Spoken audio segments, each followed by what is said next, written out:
Notice how many people were able to build muscle when the deficit was small, but as soon as it surpassed a deficit of around 300 calories, muscle growth came to a halt and even began to decrease as soon as the deficit grew larger than 500 calories.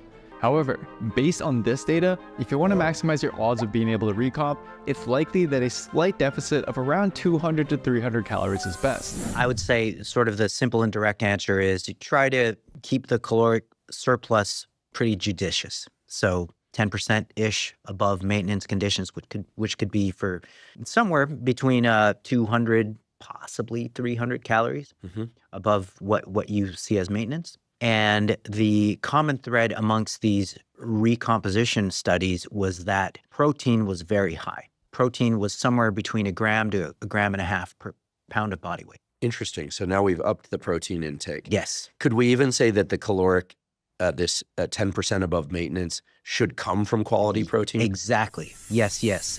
Okay, so we have calories figured out, but what seems to be just as important is your protein intake. You see, a calorie deficit reduces your rates of muscle protein synthesis, so less of the protein you eat will be used as a building block for building muscle.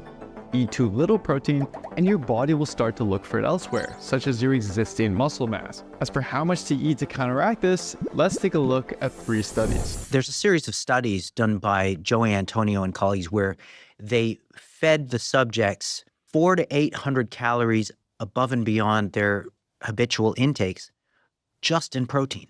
And either recomposition happened or no significant change in body composition happened. Were they training? They were training. They were resistance training. And so what protein apparently does when you consume very high amounts of it, up to 1 gram, 1.5 grams per pound of body weight, is it just sort of spontaneously does some magical things. It'll drive down your intake of the other macros.